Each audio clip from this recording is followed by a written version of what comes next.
কাঁচরাপাড়ায় কমল magic শুরু। বীজপুরে অর্জুন সিং এর র্যালির পর বিজেপিতে বড় সড় ভাঙন। কাঁচরাপাড়ার চেয়ারম্যান তৃণমূল নেতা কমল অধিকারীর হাত ধরে বিজেপি ছেড়ে তৃণমূলে যোগ দিল দলে দলে বিজেপির নেতাকর্মীরা। এ বিষয়ে তৃণমূল নেতা কমল অধিকারীকে প্রশ্ন করা হলে তিনি বলেন, এটা তো সবে শুরু, আগামী দিনে আরও যোগদান বাকি রয়েছে। দেখে নেব এই কালের সেই বিশেষ প্রতিবেদন।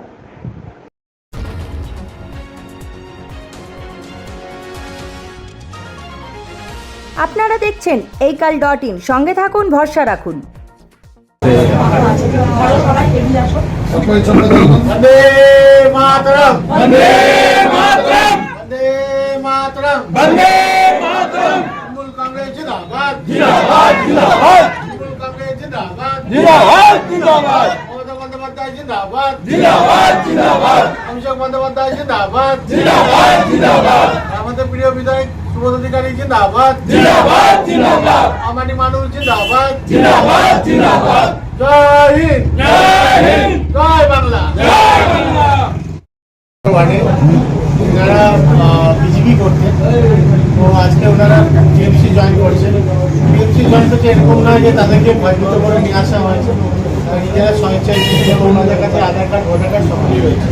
এটা যেন না বলতে পারে কেউ যে ওনাদেরকে বাইরে থেকে নিয়ে আসা। এই ওয়ার্ডেরই ওনারা বাসিন্দা, এই ওয়ার্ডে ওনারা ভোটার, ওনারা এখানে জয়েন করছে। ওনাদের আমরা স্বাগত জানাই এবং ওনারা এটা রিয়েলাইজ করছেন যে মাননীয় মুখ্যমন্ত্রী মমতা বন্দ্যোপাধ্যায় যেভাবে সাধারণ মানুষ, গরিব মানুষ এবং সকলকে যেভাবে একসাথে নিয়ে চলছেন এবং ওনার পরিষেবা দিচ্ছেন, ওই জন্য দিদির হাত যত শক্ত থাকবে ওনারা সকলেই, আমরা সকলেই ভালো থাকবো, সেটা ওনারা বুঝতে পারছেন। ওই জন্য ওনারা তৃণমূল কংগ্রেসে জয়েন করছেন। সকলকে আমি অভিনন্দন জানাই, ধন্যবাদ জানাই তৃণমূল কংগ্রেসে জয়েন করবেন।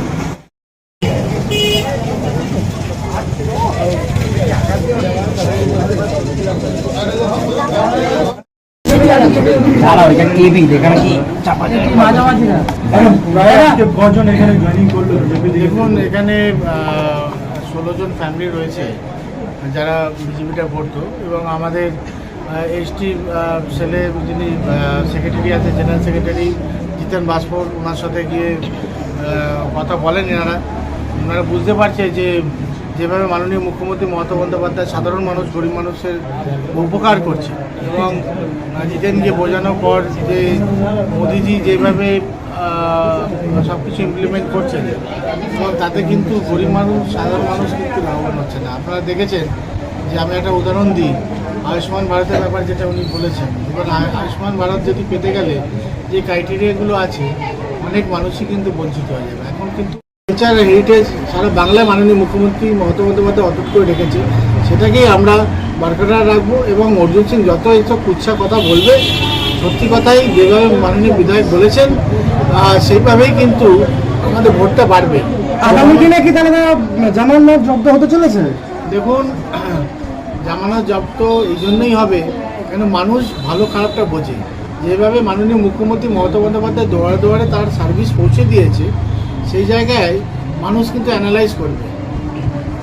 বিজেপির কাছে কিন্তু কোনো রকম ইশতেহার নেই যেখানে দুয়ারে দুয়ারে তারা এই বিগত 11 থেকে এই বিগত 14 থেকে 24 পর্যন্ত সেই সার্ভিস পৌঁছাতে পেরেছে। পর ভোট বাড়বে এবং সেরকম অর্জুন সিং এর র্যালির পরই তারা বিজেপি ছেড়ে তৃণমূলে যোগ দিল, কি বলবেন? দেখুন, একটা ছোট এক্সাম্পল দিই।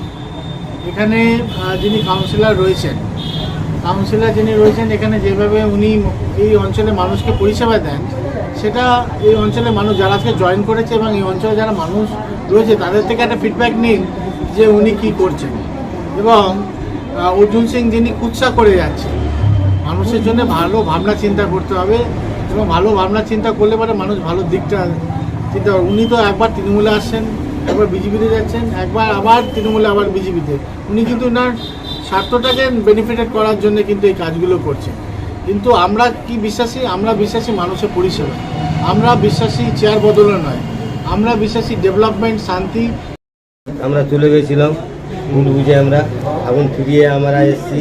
আমরা জিতেন হয়ে আমরা বিজেপি তৃণমূলে আমরা জয়েন করছি, জিতেন হাত ধরে, জিতেনের হাত ধরে। সেই দলে কি কোনো অসুবিধা হচ্ছিল? বিজেপিতে ছিলেন যে? বিজেপিতে আমাদের তৃণমূল কংগ্রেসে কোনো অসুবিধা ছিল না আমাদের, কিন্তু ভুল বোঝে বুঝে আমরা চলে গেছিলাম। আপনাদের ভুল বোঝানো হয়েছিল? হ্যাঁ, ভুল বুঝে বুঝে চলে গেছি। কে বা কারা আপনাদের ভুল বুঝে? আমরাই ভুল বুঝে চলে গেছিলাম। মানুষ আমরা বুঝতে পারা পড়ালেখা নেই, আমরা শিল্পর, আমরা তো জানি না, কিন্তু মানুষের ভুল বুঝে আমরা চলে গেছি। আবার আমরা জানতে পেলাম না আমার এলাকা, আমার এরকম বাটে, আমার দিদি, আমাদের সবই দেখে আমরা ভুল বুঝে চলে গেছি, আবার ফিরে আমরা চলে এসেছি। তাহলে কি এই দলেই থাকবেন? আমরা এই দলেই থাকবো। আপনার নাম? রাজেশ বাস্প। শোভনলাল রাহার প্রতিবেদন এই কাল।